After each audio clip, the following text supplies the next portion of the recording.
BA प्रथम वर्ष के प्रथम पेपर भौतिक भूगोल के महासागरों के लेसन में हम आज पढ़ेंगे महासागरों की लवणता। महासागरीय जल के तापमान को प्रभावित करने वाले कारकों तक मैंने आपको समझा दिया था। आज हम पढ़ते हैं महासागरों की लवणता अर्थात उसका खारापन। महासागरों में खारापन जो होता है वो 35 ग्राम प्रति 1000 ग्राम होता है अर्थात NaCl सोडियम क्लोराइड जो होता है वो 78% होता है। इस चिन्ह को आप परसेंट का चिन्ह ना समझें, यह है प्रति 1000 ग्राम का चिन्ह है। लवणता को हम परसेंट में नहीं नापते हैं, ग्राम प्रति 1000 में मापते हैं। लवणता के स्रोत, समुद्री जल की जो लवणता है उसके स्रोत, उसको बढ़ाने के स्रोत कौन कौन से हैं। देखिए, पहला है नदियाँ। नदियाँ अपने साथ अवसाद को लेकर के आती हैं। जब नदियाँ अपनी युवा अवस्था में होती हैं वो तभी से अपने साथ अवसाद इकट्ठा करना शुरू कर देती हैं। जब वे पर्वतों से नीचे की ओर आती हैं तो अपने साथ कंकड़, पत्थर, बजरी, रेता, बड़े बड़े पत्थर इत्यादि अवसाद लेकर के आती हैं, जिन्हें वह तटीय क्षेत्र जो होते हैं, पर्वत के तटीय क्षेत्र जो होते हैं वहीं पर छोड़ती हुई आती हैं। इसके बाद जब वह मैदानों में प्रवेश करती हैं तो मैदानों से भी वह अवसाद, विभिन्न प्रकार के अवसाद लेकर आगे की ओर बढ़ती हैं। जैसा कि आप सभी को ज्ञात है, विश्व के जितने भी बड़े बड़े औद्योगिक शहर हैं, औद्योगिक नगर हैं, वे सभी नदियों के किनारे ही स्थित हैं, क्योंकि कारखानों को, फैक्ट्रियों को, उद्योगों को गैलनों के हिसाब से पानी की आवश्यकता पड़ती है। इसीलिए नदियों के किनारों पर ही औद्योगिक नगर बसाए जाते हैं, उद्योग लगाए जाते हैं। तो ये जो नदियाँ होती हैं ये कारखानों के, उद्योगों के अपशिष्ट पदार्थ जिन्हें हम अवसाद कहते हैं, ये भी अपने साथ परिवहित कर कर आगे बढ़ती हैं, आगे चलते हुए बढ़ती जाती हैं। यही अवसाद जो है अंत में अपने मुहाने पर ले जाकर, अर्थात जहाँ भी समुद्र से नदियाँ मिलती हैं उसे मुहाना कहा जाता है, वहाँ ले जाकर के मिला देती हैं। तो ये जो अवसाद होता है ये समुद्र के खारेपन को बढ़ाने में सहायक होता है। दूसरा है लहरें। जब समुद्री लहरें, समुद्री धाराएं एक स्थान से दूसरी ओर प्रवाहित होती हैं, तब वे अपने साथ समुद्र में मिलने वाले अवसाद को भी ले करके आगे बढ़ती हैं। उसमें खनिज लवण भी मौजूद होते हैं। वही खनिज लवण अन्य स्थान पर जाकर उस समुद्र का खारापन बढ़ा देते हैं। जैविक निक्षेप आदि के कारण समुद्रों में न केवल महासागरीय वनस्पति अपितु महासागरीय जीव जंतु भी पाए जाते हैं और इनकी हजारों प्रजातियां पाई जाती हैं। ये जो जीव जंतु होते हैं ये अपनी जैविक क्रियाएं समुद्र के अंदर ही संपन्न करते हैं।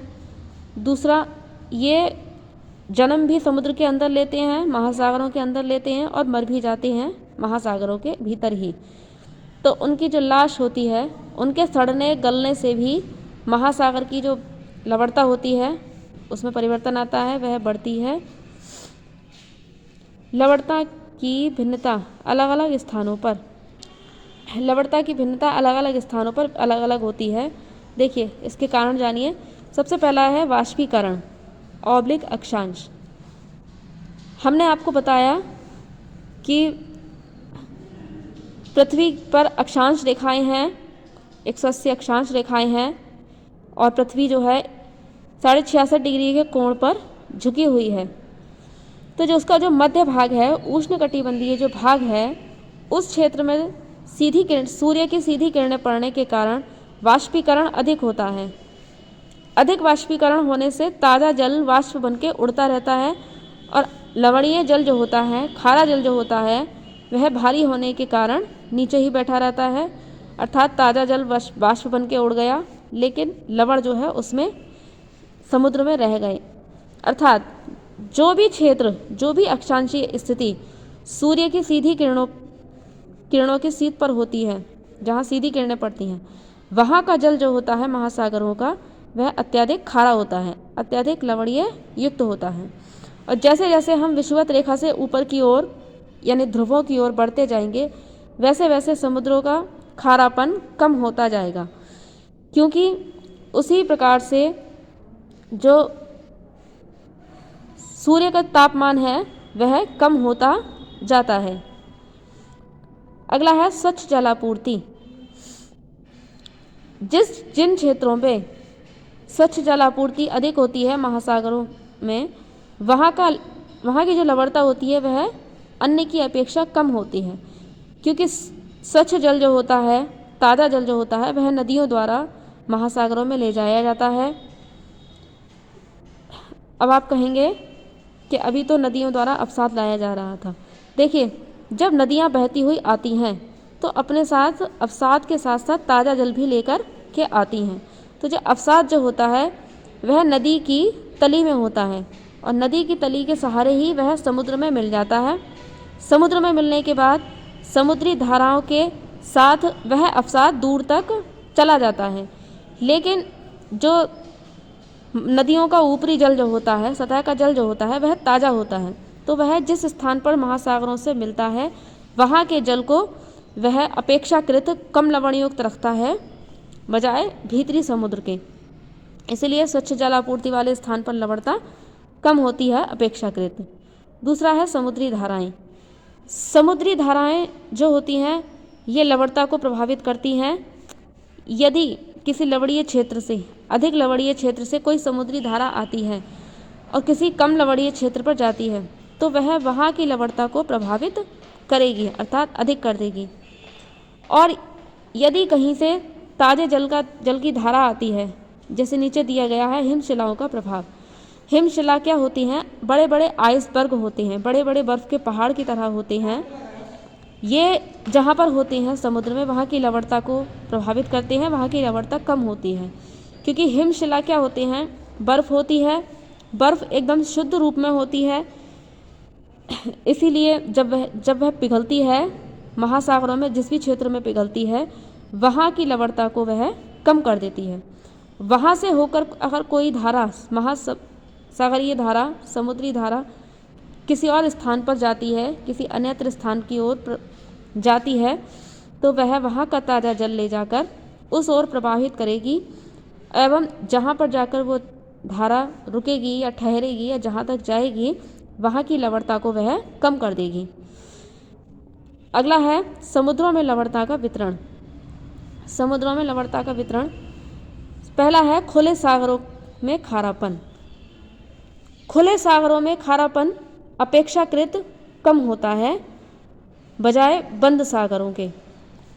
खुले सागर जैसे अटलांटिक महासागर हो गया, प्रशांत महासागर हो गया, तो इनमें जो है खारापन बंद सागरों की अपेक्षा कम होगा, क्योंकि उन सागरों में नदियों द्वारा ताज़ा जल लाया जा रहा है। ताज़ा जल लाने के साथ साथ ही जो समुद्री धाराएं हैं, जो अन्य जैसे अटलांटिक महासागर है, प्रशांत महासागर है, आपस में जुड़े हुए हैं, हिंद महासागर है कि आपस में जुड़े हुए हैं, इन सभी महासागरों की धाराएं आपस में कनेक्ट होती हैं। कनेक्ट होने के बाद में ये एक स्थान से दूसरे स्थान को जाती हैं, तो वहाँ की लवणता को कम करती हुई चलती हैं, जैसे मैंने आपको ऊपर समझाया। दूसरा बंद सागरों में लवणता जो होती है वो अधिक होती है, क्योंकि ये बंद जो सागर होते हैं ये किसी भी बड़े महासागर से जुड़े हुए नहीं होते हैं। जैसे काला सागर है, अरल सागर है, कैस्पियन सागर है, ये बंद महासागर हैं। ये बड़े महासागरों से नहीं जुड़े हुए हैं, लेकिन इसमें नदियाँ लगातार ला करके अपना अवसाद जमा कर रही हैं।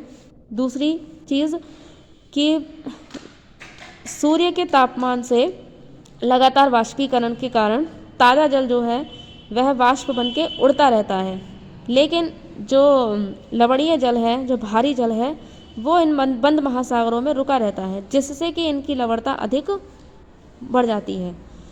तो ये कारण है महासागरों की लवणता को प्रभावित करने के।